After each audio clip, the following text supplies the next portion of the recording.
What's going on, everyone? MetalBlade427 here, and I present to you Robot Rundown, a series dedicated to bringing information you may or may not know about the bosses of the classic Mega Man series.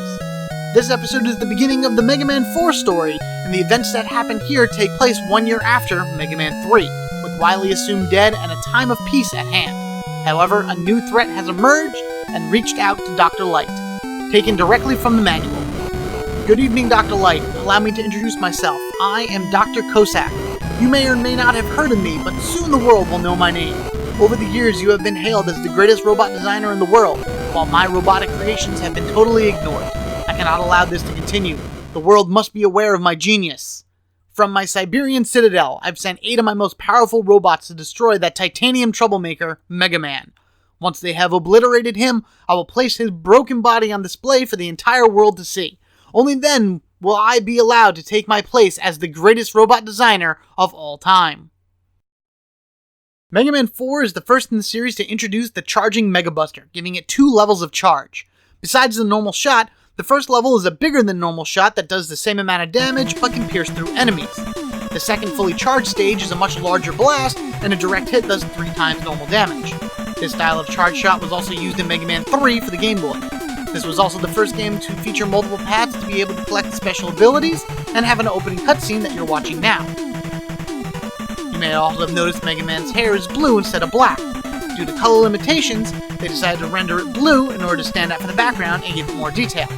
Rush is also in this game, but we will cover him later. The way this series is handled is that each episode will focus on one of the 8 Robot Masters, giving various details about strengths, weaknesses, and personality, and so much more. Hopefully the information I provide to you will help you complete the game, but if not, enjoy the ride. And with that, let us begin.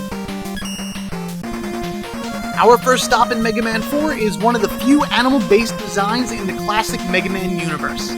All masters are designated a serial code. The Mega Mix comic book series listed these guys as DCN models, but we all know that that's not the case. With the true serial code of DWN026, here is the rundown of Toadman.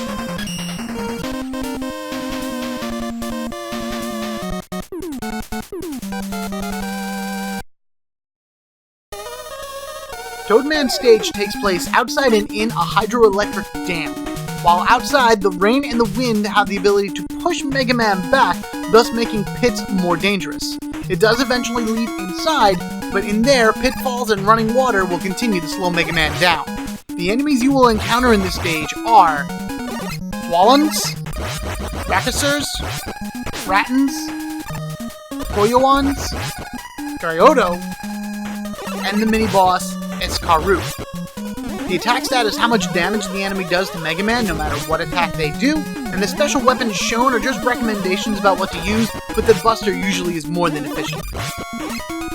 Toadman is an agricultural robot designed to irrigate crops during times of drought.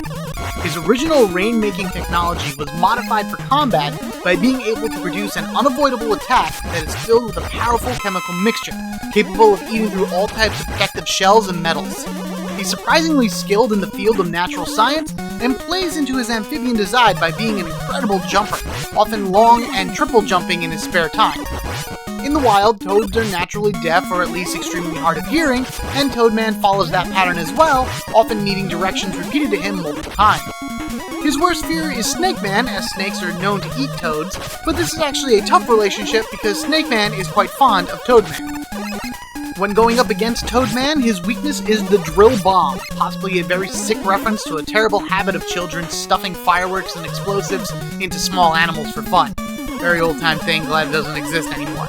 But as you can see, pretty much anything you use will do an okay amount of damage to him, with the Buster being your second best weapon. Beating Toadman gives Mega Man the Rain Flush ability, which hits everything on the screen, first of a Mega Man weapon to do this, and pierces defense. Most enemies are affected by the rain and make for a good screen-clearing attack. This attack will pierce Skullman's shield and hit Drillman while he's underground. In Mega Man 4 for the NES, each shot is 4 units of power, thus giving 7 units. Mega Man 4 for the Game Boy, you can actually use this 19 times at 1 unit per use, and Mega Man for the Game Gear is 7 units per use, thus only giving you 4 rain flushes in that game. Various appearances of Toadman were Mega Man 4 for the Game Boy, Mega Man on the Game Gear, Mega Man Soccer. There was also a Data CD card inside of Mega Man and Bass. The Archie Comics and Megamix comic book series he appeared in. He was in the Ruby Spears cartoon and had a redesign for the Mega Man Battle Network series, where he looks more like a frog than a toad, but that's just me. He also had made a cameo appearance in Mega Man Powered Up on the PSP. If Roll wore her rainy day outfit, an image of Toadman can be seen on her back. Toadman also appeared as one of the 4 bosses in the 25th anniversary special World of Rockman crossover, and is given a fire attribute, for some reason.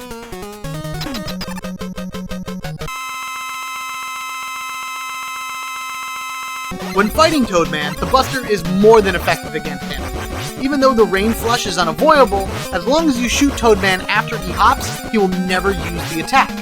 In the Game Gear, however, Toadman hops considerably faster, making avoiding his attacks and jumps more difficult.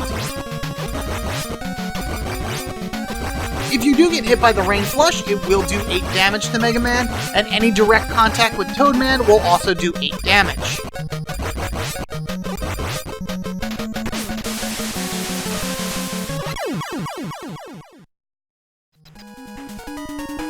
When fighting him using his weakness, the same strategy basically applies, it's just that the fight goes faster due to the increase in damage the drill bomb does.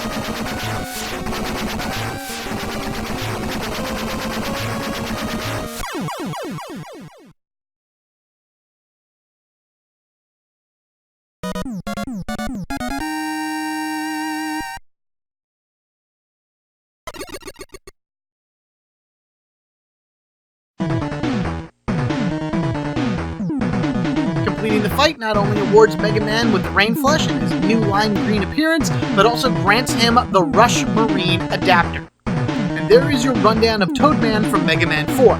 If you enjoyed this video, please show it support by hitting the like button and sharing it. And also, if you haven't already, be sure to hit that subscribe button so you can get equipped with me, Metal Blade 427. Until the next Robot Rundown, you guys have a good one, and I will catch you all later.